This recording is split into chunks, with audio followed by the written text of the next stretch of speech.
चलिए, एक कलाकार हैं, उनका नाम है कलानिधि नारायण। एक कलाकार हैं, उनका नाम है कलानिधि नारायण।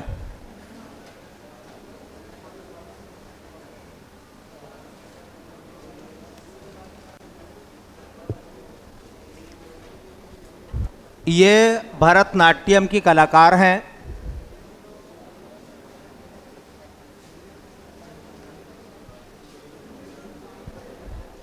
भरतनाट्यम की वो कलाकार हैं।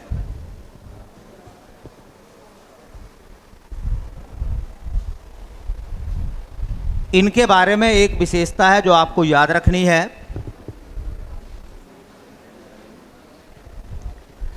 ये भरतनाट्यम नृत्य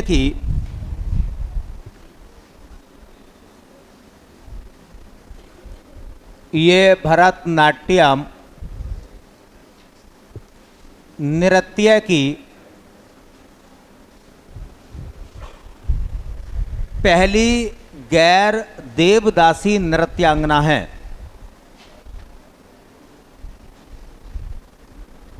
पहली गैर देवदासी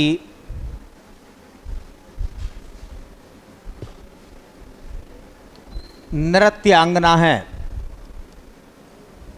अब देखो, यही क्वेश्चन अगर एसएससी मालूम करेगी तो पता वो क्या बना के देगी।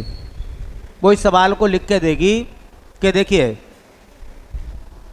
भरतनाट्यम की पहली गैर देवदासी नृत्यांगना इनमें से कौन सी है। ठीक है, अब उसमें कई सारे नाम वो लिखेंगे, 4 ऑप्शन आएंगे। 4 ऑप्शन में ऑप्शन जो है आपका सही हो जाएगा कलानिधि नारायण। एसएससी जब सवाल बनाती है तो इधर से सवाल बनाती है, इधर से सवाल बनाती है। ऐसे पूछ लेंगे, 2 सवाल बन जाएंगे यहाँ से। पहला सवाल तो ये बन गया कि बताइए भरतनाट्यम नृत्य की पहली गैर देवदासी नृत्यांगना कौन थी। अब 4 ऑप्शन होंगे उसमें। यह सवाल ऐसा पूछा जाएगा कि देखिए, कलानिधि नारायण पहली गैर देवदासी नृत्यांगना थी, उनका संबंध किस नृत्य से है। मतलब वो कौन सा डांस करती थी, उनके डांस का नाम पूछा जाएगा। कथकली, भरतनाट्यम, ऐसे आ जाएगा कुचिपुड़ी या मोहिनीअट्टम। ठीक है, तो आंसर क्या लगेगा भैया, भरतनाट्यम। तो याद रखो, कलानिधि नारायण का संबंध जिस कला से है उसका नाम है बेटा भरतनाट्यम। एक और कलाकार, उनका नाम है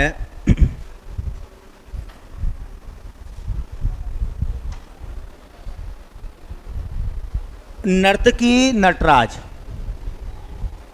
नर्तकी नटराज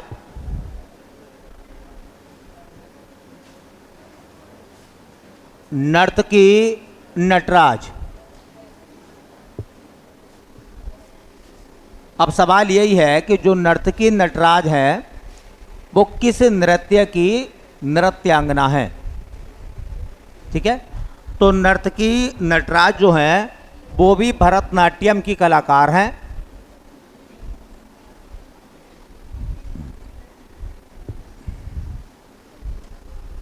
वो भी भरतनाट्यम की कलाकार हैं और इनकी एक विशेषता आपको याद रखनी है जो इम्पोर्टेंट है।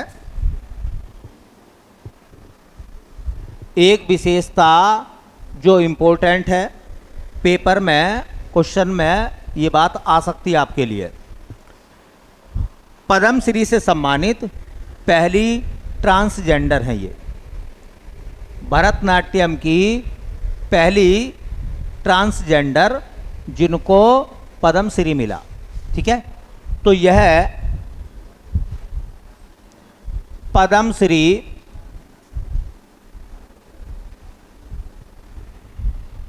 सम्मान से सम्मानित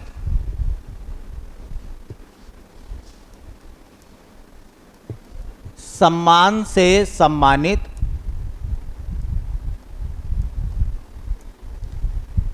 प्रथम ट्रांसजेंडर हैं।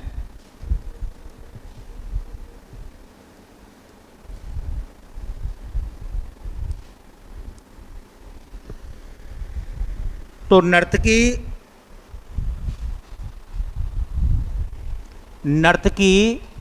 जो नटराज हैं उनका याद रखना, वो भरतनाट्यम के कलाकार हैं और पहली ट्रांसजेंडर हैं जिनको पद्मश्री से सम्मानित किया गया था।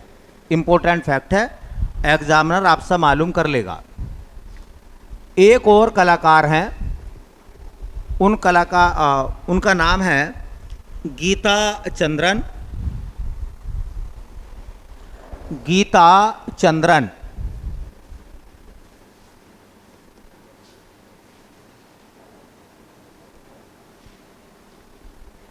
गीता चंद्रन किस नृत्य की नृत्यांगना है? तो उनकी भी कला है भरतनाट्यम।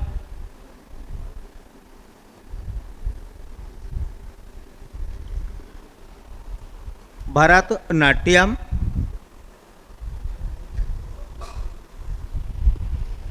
देखिए, कल मैंने एक बात बताई थी कि एक भरतनाट्यम की कलाकार यामिनी कृष्णमूर्ति, तो उनकी एक आत्मकथा बताई थी,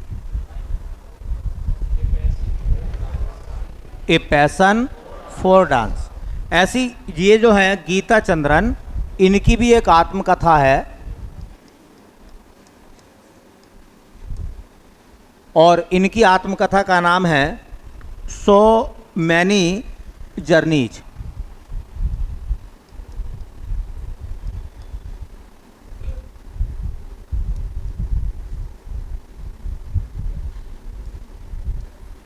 अंग्रेजी में लिख दो या हिंदी में लिख दो, नाम तो जब हिंदी वाला पेपर खोलोगे तो हिंदी में ही होगा, ठीक है। So many journeys.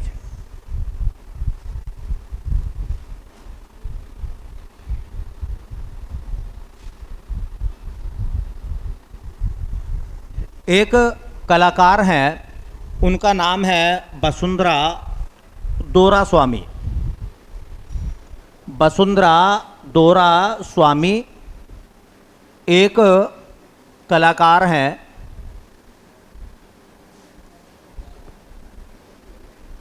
Vasundhara दोरास्वामी। Vasundhara दोरास्वामी एक कलाकार हैं और वो कलाकार हैं बेटा भरतनाट्यम की। भरतनाट्यम की वो कलाकार हैं। इनके देखिए, इनके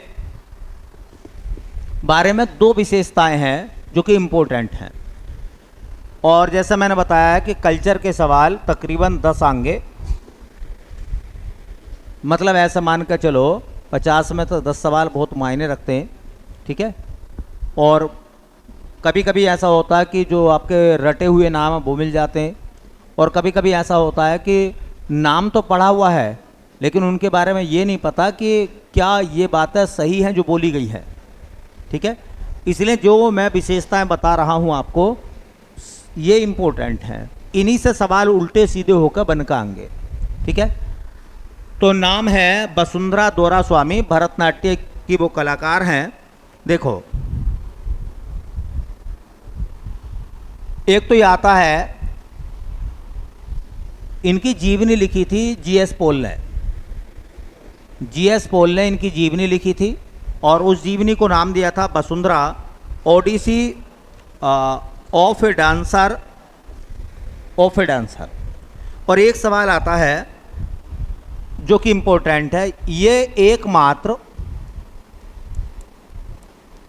ज़्यादा इम्पोर्टेंट है, ये एकमात्र भारतीय नर्तकी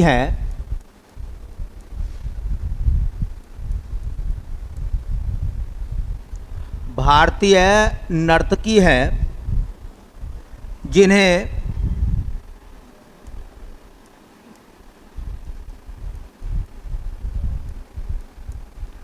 जिन्हें यूनेस्को के पेरिस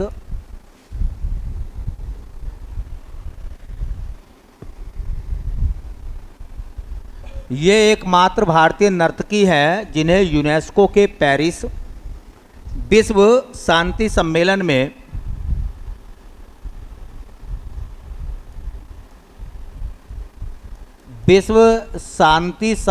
में आमंत्रित किया गया।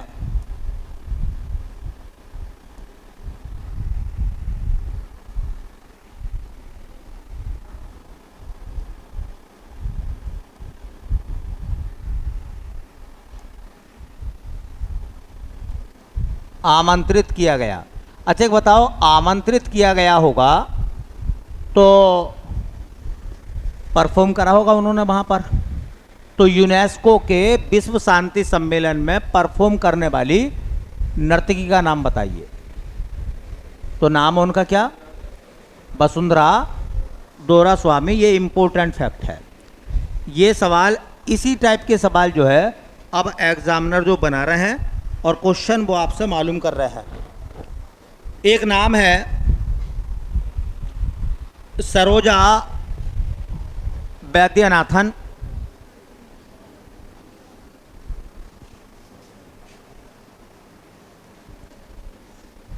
एक कलाकार हैं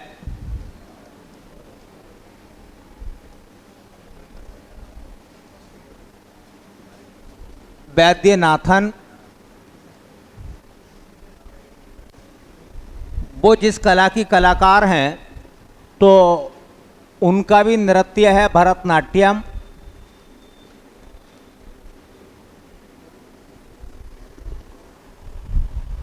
उनका भी नृत्य है भरतनाट्यम। इन्होंने 2 पुस्तकें लिखी हैं। इनकी पुस्तकें हैं 2 जो इन्होंने लिखी है। एक किताब का नाम है the science of Bharatanatyam. The science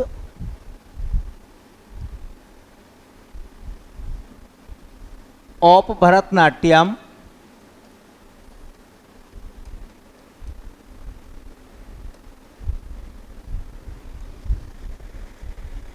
अब पूछ लेंगे द साइंस ऑफ भरतनाट्यम ये निम्नलिखित में से किस व्यक्ति के द्वारा लिखी गई एक पुस्तक है? द साइंस ऑफ भरतनाट्यम तो किसने लिखा है? सरोजा वैद्यनाथन ने। और एक किताब है उनकी the classical dances of India.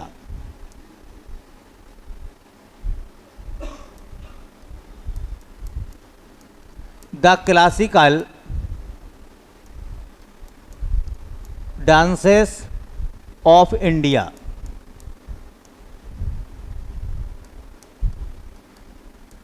SSC ऐसे सवालों को उठा कर लाएगी तो आपको लगेगा कि किताब तो पूछी है लेकिन वो कल्चर की किताब हो गई। फिर वो पूछ लिया उसने the classical dances of India निम्न में से किसकी एक पुस्तक है? तो सरोजा वैद्यनाथन की। एक कलाकार हैं उनका नाम है उर्मिला सत्यनारायण।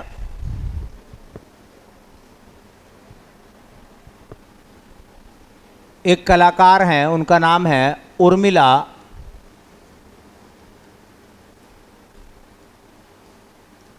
सत्यनारायण। ये भी भरतनाट्यम के कलाकार हैं।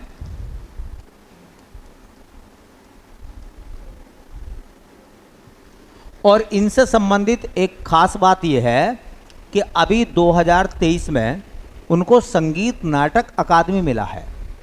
अब इसे करंट अपडेट मान लो आप, ठीक है, कि भरतनाट्यम की किस कलाकार को 2023 में संगीत नाटक अकादमी अवार्ड दिया गया। अब ये करंट हो गया। अब इसे करंट मान लो या कल्चर का सवाल मान लो, ठीक है। तो इनकी खास बात यह है, देखिए इन्हें 2023 में संगीत नाटक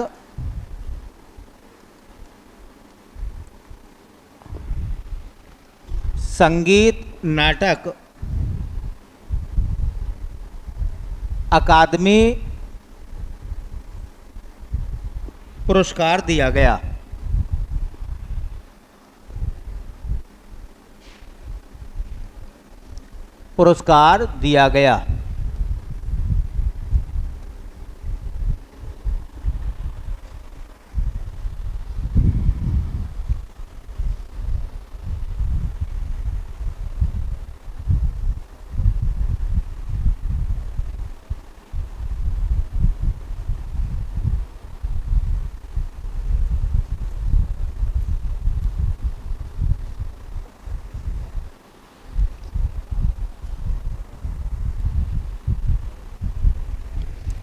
चलिए भैया,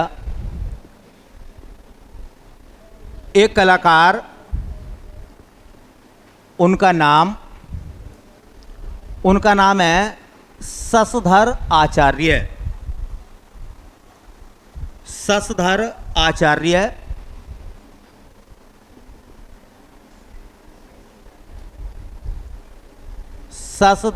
आचार्य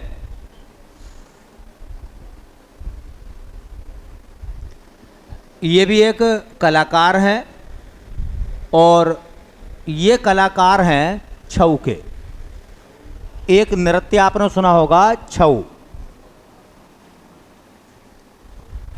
नृत्य आता है ना, तो छऊ के कलाकार हैं। और ये छऊ के कलाकार हैं, अपने परिवार में 5वीं पीढ़ी के कलाकार हैं। इसका मतलब इनके परिवार के बाकी 4 पीढ़ियां भी छऊ की कलाकार थी। ठीक है, आजकल पीढ़ी पे सवाल आ रहे हैं। अभी हमने एक सवाल करा था जो सेट हम लोग कर रहे थे, तो उसमें पीढ़ी पूछी गई थी, तो कभी कभी ऐसे सवाल बन जाते हैं। तो ये अपने परिवार से 5वीं पीढ़ी के नर्तक हैं। ये अपने परिवार से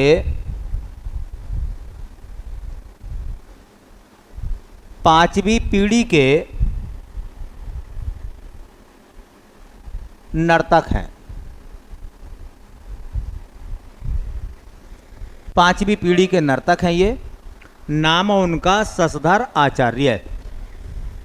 ठीक है, अब देखो ये जितने कलाकार आप लोग देख रहे हैं, ये कलाकार वो हैं, या तो उन्हें पद्मश्री मिला है, या उनको पद्म भूषण मिला है, या उनको पद्म विभूषण मिला है, या कोई अगर बड़ा कलाकार होगा तो उसे भारत रत्न वाला है कोई, या संगीत नाटक एकेडमी अवार्ड मिला है। ये सम्मानित लोग हैं।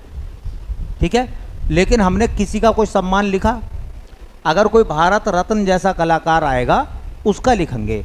ठीक है, बाकी पुरस्कार लिखने से कोई फ़ायदा नहीं है, क्योंकि पुरस्कार नहीं पूछता, वो उसकी परफॉर्म पूछता है, वो उसका कला का क्षेत्र पूछता है, या कोई इम्पोर्टेंट फैक्ट होगा उसके जीवन से जुड़ा हुआ तो वह पूछेंगे। एक हैं गोपाल प्रसाद दुबे। गोपाल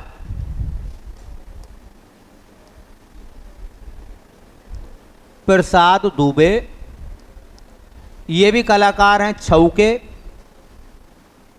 अब देखो इनकी कोई ज़्यादा खास विशेषता नहीं है, नाम ही इम्पोर्टेंट है, इसलिए मैंने नाम छोड़ दिया ये लिख के। एक है कलाकार भुवन कुमार। एक कलाकार हैं भुवन कुमार।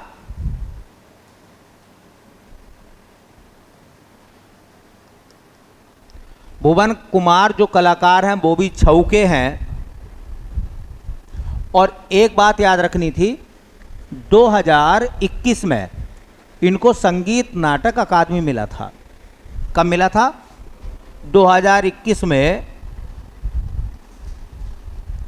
संगीत नाटक अकादमी। एक बात मैं और बता दूं थोड़ी सी, ये जो 22 और 23 के कलाकार हैं, ऐसे कलाकार जिनको सम्मान मिले हैं, उनका थोड़ा याद रख लेना, क्योंकि एसएससी 1-2 साल पीछे चली जाती है। मान लो 2021 में ना पूछा, 22 का पूछ लिया कि छऊ 2022 में छऊ नृत्य के किस कलाकार को संगीत नाटक अकादमी अवार्ड मिला था। ठीक है। एक ऐसी है साधु चरण महतो। एक कलाकार आते हैं बेटा साधु चरण महतो, ये भी छऊ नृत्य के कलाकार हैं और बताते हैं इनको 2022 में संगीत नाटक अकादमी मिला था। 2022 में संगीत नाटक अकादमी इनको मिला था 2022 में। किसको? साधु चरण महतो को। और ये भी छऊ के इम्पोर्टेंट है। एसएससी अगर पिछले किसी अवार्ड को पूछने लगी तो 1-2 साल पीछे निकल जाती है। और अब 2023 में जिस छऊ के कलाकार को संगीत नाटक अकादमी अवार्ड मिला है उनका नाम है परीक्षित महतो। परीक्षित महतो, ये नाम ज़्यादा इम्पोर्टेंट रहेगा आपके लिए। ये नाम ज़्यादा इम्पोर्टेंट रहेगा परीक्षित महतो का। परीक्षित महतो जो है वो भी छऊ के कलाकार हैं और अभी 2023 में उनको सम्मान मिला था किसका भैया? 2023 में संगीत नाटक अकादमी। 2023 में संगीत नाटक अकादमी से उनको नवाजा गया। नाम था उनका परीक्षित महतो।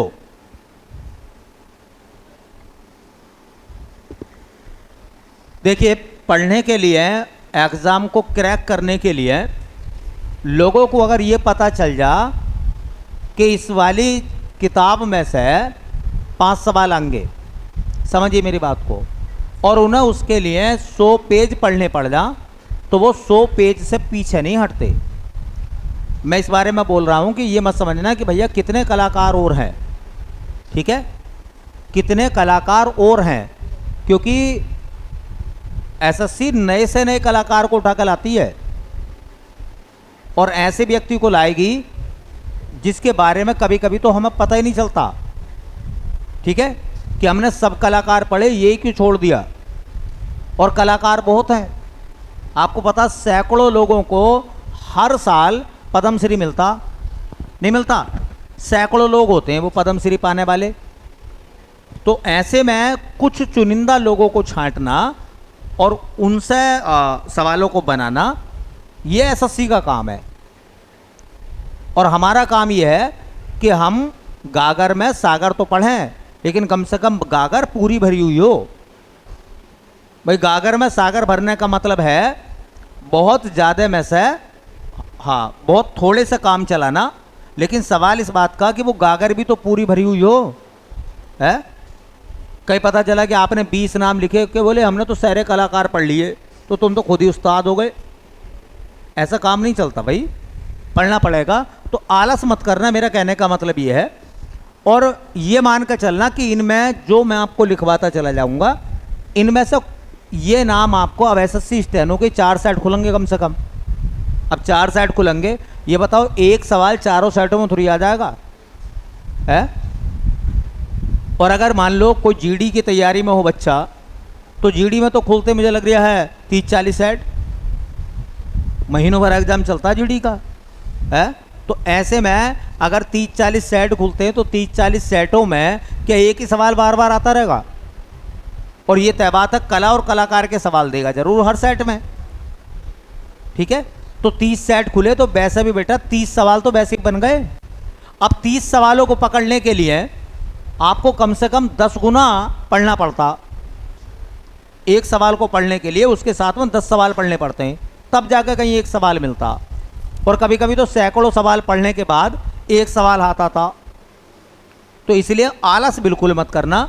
जो भी आज आप पढ़ते चले जाओ, घर से जाकर उसको तैयार कर लो, याद भी कर लो। अब चूंकि ये चीज़ें ऐसी हैं, इन पर ज़्यादा डिस्कशन अगर मैं करने लगूं, इनकी कहानियों पर, इनके जीवन शैली पर, तो टाइम वेस्ट होगा। ठीक है, बाकी सवाल तो आएंगे नहीं फिर। चलिए, तो मन से याद करना भाई इनको। एक कलाकार का नाम है, उनका नाम है उदय शंकर। बहुत नाम आता उदय शंकर। एक नाम उदय शंकर का,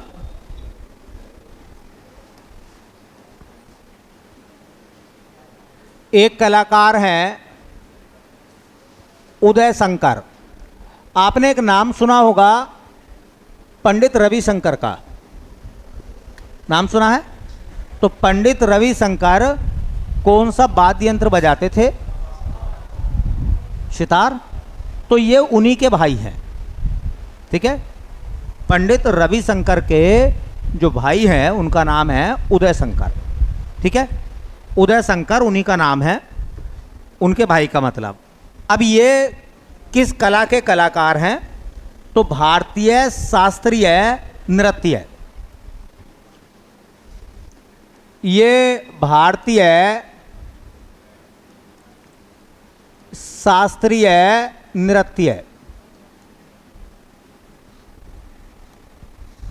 अब तुम कहोगे भैया एक नृत्य नहीं लिखवाया, अभी तक कह रहे छऊ, भरतनाट्यम, यहाँ क्या लिख दिया? भारतीय शास्त्रीय नृत्य, ठीक है। तो कोई एक नृत्य नहीं, सभी नृत्यों के परफॉर्मर, ठीक है। अब ये सबके कैसे है देखो। पहला सवाल जो इनसे खास सवाल बनता है, इन्हें आधुनिक नृत्य का अग्रदूत माना जाता है। विशेषता यह है इन्हें आधुनिक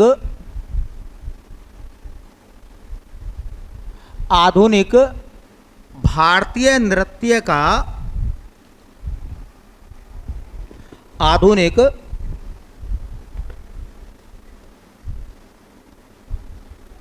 भारतीय नृत्य का अग्रदूत माना जाता है।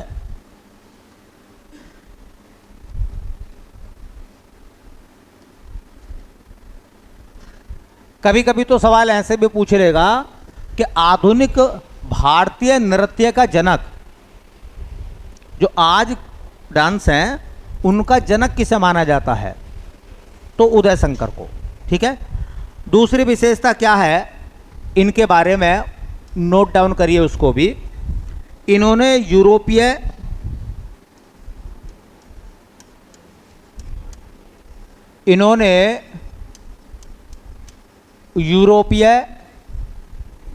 यूरोप हमारे पश्चिम में है, ठीक है। यूरोपीय नृत्य शैली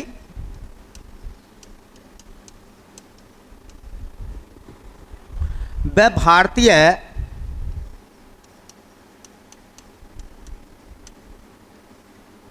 भारतीय शास्त्रीय नृत्य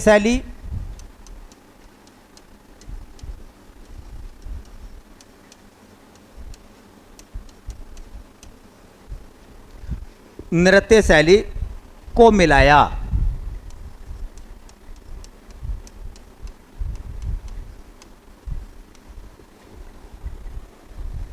जिसे क्रिएटिव डांस या हाई डांस कहा गया।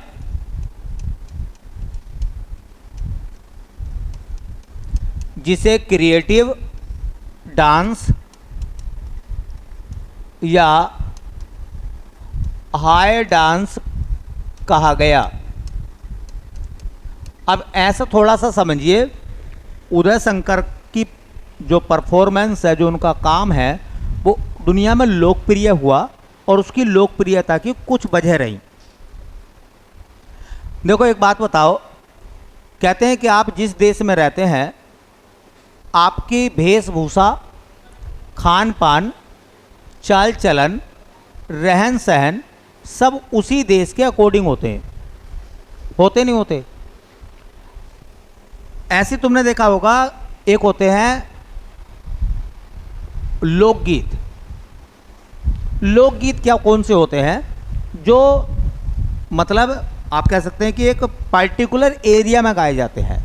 जैसे बुंदेलखंड में आप जाओगे तो वहाँ लोग आला गाते हैं, है ना। मान लो अगर आप किसी और साइड में जाओगे तो वहाँ लोग रागनी गाते हैं। अब जहाँ लोग आला गाते हैं और आला को समझते हैं, वहाँ पर रागनी गाओगे तो बताइए लोगों को समझ में आएगी? नहीं आएगी। दो चार को अगर आएगी भी तो दो चार से क्या काम चल लिया भाई। तो अगर हम ऐसा मंच बना लें जिस पर आला भी गाया जाए और रागनी भी गाई जाए, तो पब्लिक जो है वो उस मंच पे या उस प्रोग्राम को सुनने के लिए ज़्यादा आएगी नहीं आएगी? भाई एक तो रागनी का मंच है, लोग कहेंगे भैया रागनी है, तो एक गज़ल का मंच है, एक आला का मंच है, तीनों अलग अलग हैं। तो तीनों जगह जो ऑडियंस पहुंचेगी वो ऑडियंस वो पहुंचेगी जिसको वो पसंद कर रही है। लेकिन अगर इन तीनों कलाकारों को एक मंच पर बुला लो तो फिर ऑडियंस ज़्यादा आएगी नहीं आएगी?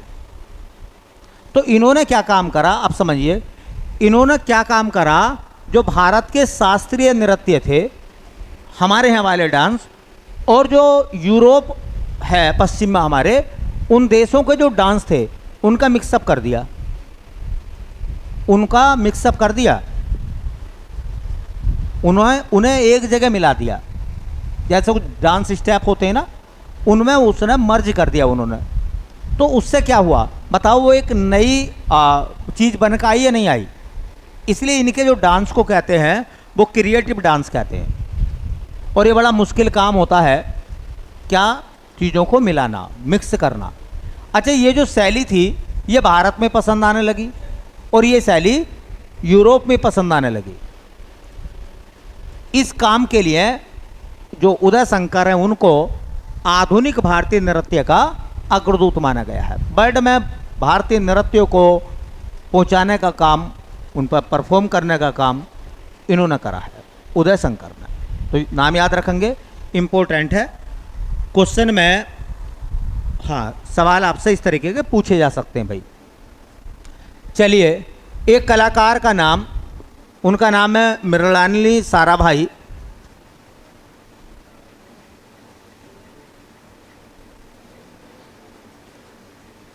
मृणालिनी साराभाई,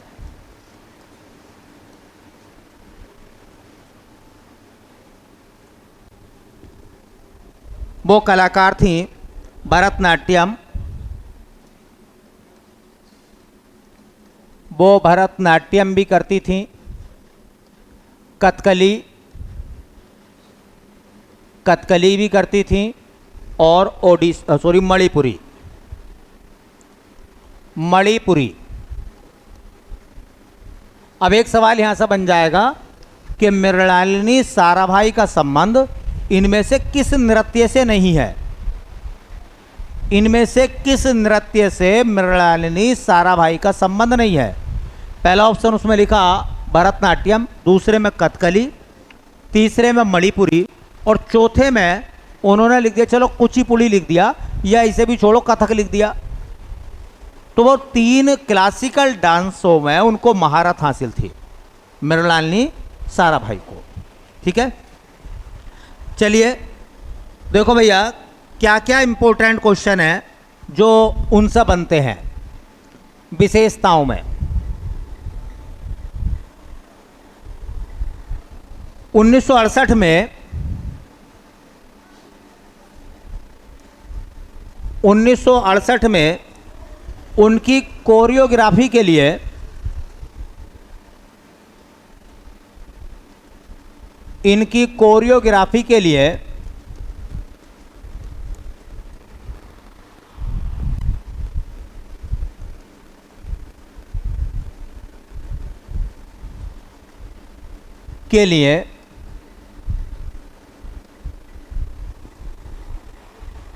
मैक्सिको सरकार द्वारा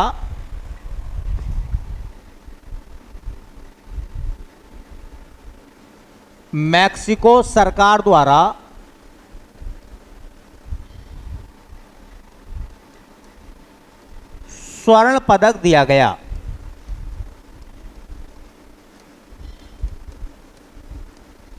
1968 में मैक्सिकन सरकार ने उनको क्या करा, स्वर्ण पदक दिया कोरियोग्राफी में। कोरियोग्राफी का मतलब आप समझ रहे होंगे, कोरियोग्राफर वो होते हैं जो डांस सिखाते हैं, है ना। फिल्म इंडस्ट्री में हीरो होता है, या हीरोइन है, उनको डांस स्टेप बताने का काम कोरियोग्राफर का होता है।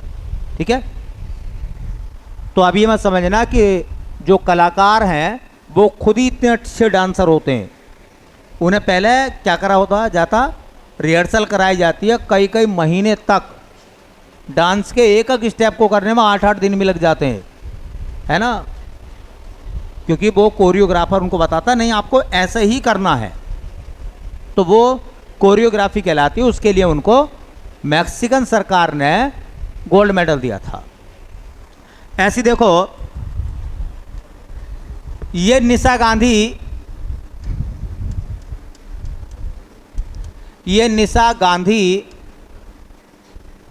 पुरस्कार, ये जो निशा गांधी पुरस्कार है, ये पूछ लेगी एसएससी, बताओ निशा गांधी पुरस्कार कौन सी राज्य सरकार देती है? निशा गांधी पुरस्कार कौन सी राज्य सरकार द्वारा दिया जाता है? तो वो है केरल। तो मैं ब्रैकेट में लिखा देता हूं केरल। तो ये निशा गांधी पुरस्कार पाने वाली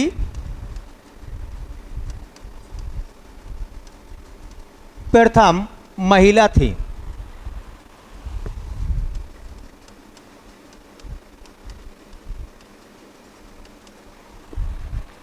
प्रथम महिला थी।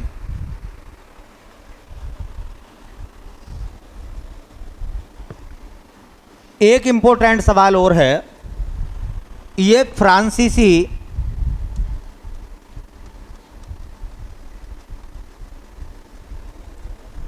एसोसिएशन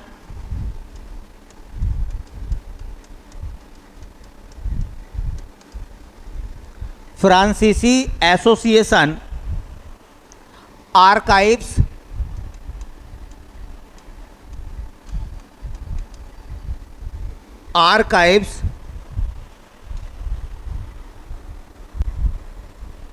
इंटरनेशनल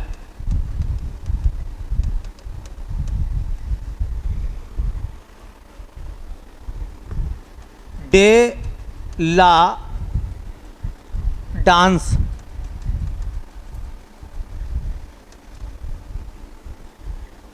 का पदक व डिप्लोमा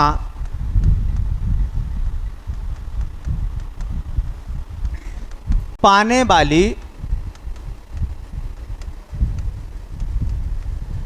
प्रथम भारतीय महिला थी। अब ये सवाल ना ऐसा पूछा जाएगा कि देखिए, फ्रांसीसी एसोसिएशन आर्काइव्स से डिप्लोमा और मेडल पाने वाली पहली भारतीय कलाकार का नाम बताइए। तो मृणालिनी साराभाई। ये सवाल उल्टा पूछा जाएगा, ठीक है, विशेषता ना पूछ के विशेषता से ही सवाल बनाया जाएगा। बाकी ये नाम है, जो डिप्लोमा था उसका नाम है इंटरनेशनल डे ला डांस का मेडल उनको मिला और डिप्लोमा भी मिला था। देखिए, मृणालिनी साराभाई ने अपनी एक आत्मकथा भी लिखी है। आत्मकथा इतनी इम्पोर्टेंट नहीं है क्योंकि इस आत्मकथा में उनका नाम है Mrinalini Sarabhai the voice of the heart.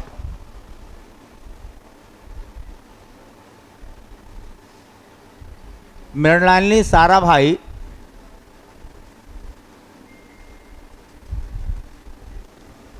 The voice of the heart.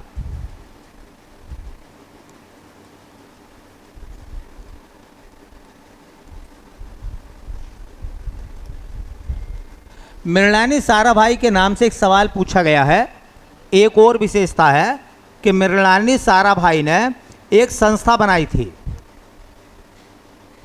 Mrinalini Sarabhai ने एक संस्था बनाई थी डांस की, उसका नाम था दर्पण एकेडमी ऑफ परफॉर्मिंग आर्ट। दर्पण एकेडमी ऑफ परफॉर्मिंग आर्ट। ये जो संस्था उन्होंने बनाई थी, इसकी स्थापना उन्होंने करी थी 1948 में और अहमदाबाद में। 1948 में अहमदाबाद में संस्था बनाई थी और ये सवाल एसएससी ने कंडक्ट कर लिया है, पूछ लिया है पहले। ये सवाल एसएससी के एग्जाम में आ चुका है पहले। ये इनकी संस्था का नाम दर्पण एकेडमी ऑफ परफॉर्मिंग आर्ट्स संस्था ने बहुत सारे कलाकार बनाए हैं। ये एक स्कूल टाइप है और यहाँ पर कलाकारों को कला का ज्ञान सिखाया जाता है। तो दर्पण एकेडमी ऑफ परफॉर्मिंग आर्ट ये संस्था कहाँ है? कहाँ है? अहमदाबाद में। और किसने बनाई? बोलो। मृणालिनी साराभाई ने। एक सवाल तो ये हो गया। आत्मकथा का नाम चूंकि इंपॉर्टेंट है, अगर इतना हिस्सा आ गया, the voice of the heart किसकी आत्मकथा है? The voice of the heart किसकी आत्मकथा है? मृणालिनी साराभाई की। ठीक है। हाँ, फ्रांसीसी एसोसिएशन जो आर्काइव्स है उससे उनको मेडल मिला था। तो फ्रांसीसी एसोसिएशन आर्काइव्स द्वारा मेडल पाने वाली पहली भारतीय महिला का नाम, खिलाड़ी नृत्यांगना का नाम बताओ। यह पूछा जाएगा कि निशा गांधी पुरस्कार पाने वाली पहली महिला का नाम बताओ। कौन सी महिला ऐसी है जिसने अपनी कोरियोग्राफी के लिए मैक्सिकन गवर्नमेंट का गोल्ड मेडल जीता था? तो मृणालिनी साराभाई। मैं 2-3 बातों और बता दूं इनके बारे में। देखिए, मृणालिनी साराभाई जो है बहुत बड़ी शख्सियत है और एक अच्छा कुनबा, एक अच्छा परिवार, एक अच्छा घराना इनका रहा है। इनके जो पिताजी थे वो एक लॉयर थे, वकील थे इनके पिता। इनकी जो माँ थी वो सांसद थी। सांसद मतलब एमपी। इनकी जो बहन थी जिनका नाम आपने सुना होगा, लक्ष्मी सहगल। नाम उनसे भी आता क्वेश्चन। मृणालिनी साराभाई की जो बहन थी उनका नाम था लक्ष्मी सहगल। सुभाष चंद्र बोस ने आज़ाद हिंद फौज बनाई थी। तो आज़ाद हिंद फौज में एक रेजिमेंट थी, महिला रेजिमेंट, जिसका नाम था, महिला रेजिमेंट का नाम क्या था? रानी लक्ष्मीबाई रेजिमेंट। तो रानी लक्ष्मीबाई रेजिमेंट जो बनाया गया था, जो महिला रेजिमेंट था, उस महिला रेजिमेंट की जो कमान थी वो लक्ष्मी सहगल के हाथ में थी। तो लक्ष्मी सहगल कौन थी? मृणालिनी साराभाई की बहन। सुभाष चंद्र बोस की सेना में वो शामिल थी। ठीक है। इनके जो पति थे विक्रम साराभाई, भारतीय अंतरिक्ष विज्ञान के जनक विक्रम साराभाई। आपने एक नाम सुना होगा, जो चंद्रयान हमारा गया उसके लैंडर का नाम क्या है? विक्रम है। और उन्हीं के नाम पर नाम पड़ा है। जो हमारी सबसे बड़ी संस्था है अंतरिक्ष की, इसरो के संस्थापक और इसरो के पहले अध्यक्ष कौन थे? विक्रम साराभाई थे। वो मृणालिनी साराभाई के पति थे। इनकी जो पुत्री मल्लिका साराभाई, इनकी बेटी है मल्लिका साराभाई, वो भी कौन है? एक डांसर